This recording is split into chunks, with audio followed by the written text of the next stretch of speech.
Bismillahirrahmanirrahim. Assalamualaikum warahmatullahi wabarakatuh.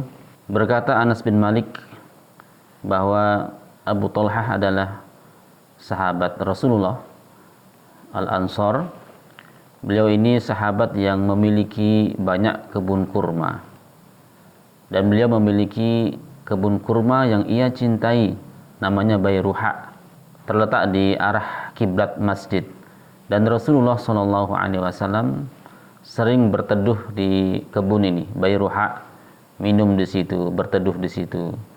Ketika Allah Subhanahu wa taala menurunkan ayat lan tanalul birra hatta tunfiqu mimma tuhibbun. Kalian tidak akan mendapatkan kebaikan. Al-birra di situ diterjemahkan atau ditafsirkan juga dengan sorga. Kalian tidak akan mendapatkan sorga kecuali kalian menginfakkan, mensodakohkan apa yang kalian cintai. Lan tanalul birra hatta tunfiqu mimma tuhibbun. Ketika turun ayat ini, Abu Talhah langsung mendekati Rasulullah SAW.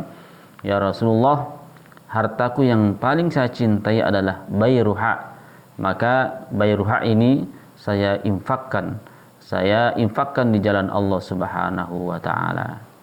Dan aku ingin mengharapkan kebaikannya dan sebagai tabungan saya di akhirat nanti.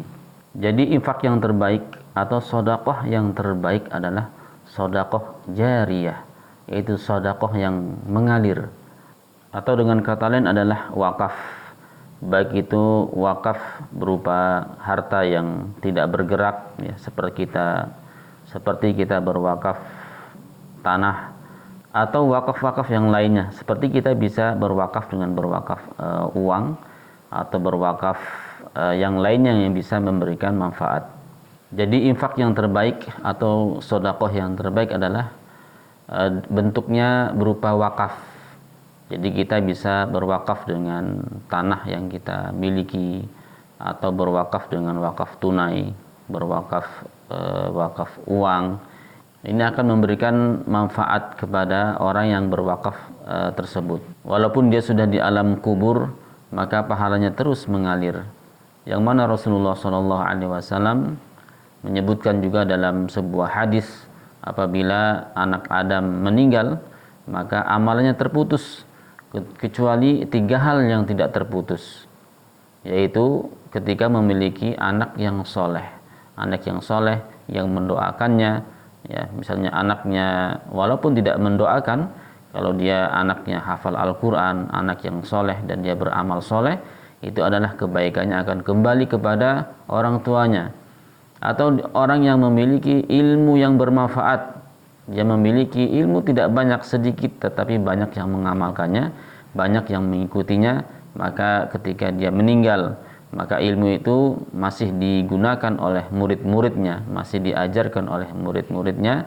Maka ini bagian daripada amal jariyah, amal yang terus mengalir. Ketika dia meninggal, dia masih mendapatkan limpahan pahala. Atau amal jariyah ini banyak sekali bentuknya. Seperti kita membangun sumur misalnya di daerah terpencil yang membutuhkan air, kita membangun sumur di situ, atau kita membangun masjid, atau kebaikan-kebaikan lainnya, yang mana ketika kita sudah meninggal, kebaikan yang kita lakukan masih tersisa. Maka kebaikan-kebaikan yang kita lakukan akan terus mengalir selama kebaikan yang kita lakukan tersebut masih dimanfaatkan oleh orang-orang. Bapak Ibu sekalian, kami dari Yayasan Al-Haq dalam proses pembangunan masjid dan asrama tahfidz di Kilo 8 di Balikpapan.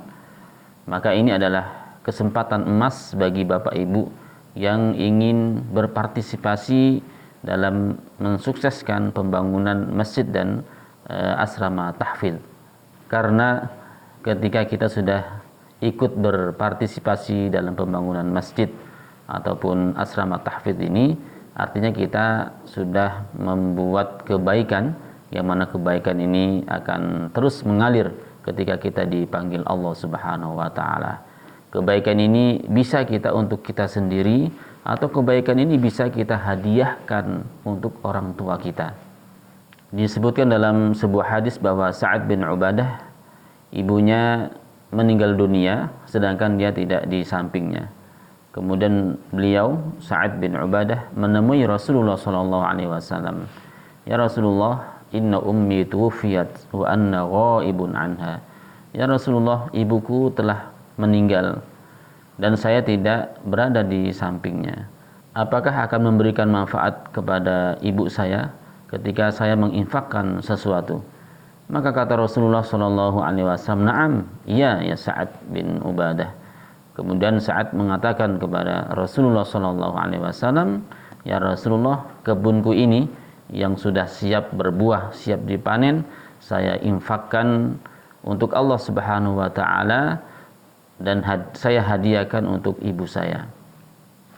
Jadi Bapak Ibu sekalian, kita berinfak atau berwakaf ini bisa untuk kita pribadi dan juga bisa untuk kedua orang tua kita sebagai bentuk birrul walidain kita kepada kedua orang tua kita yang telah dipanggil Allah Subhanahu wa taala.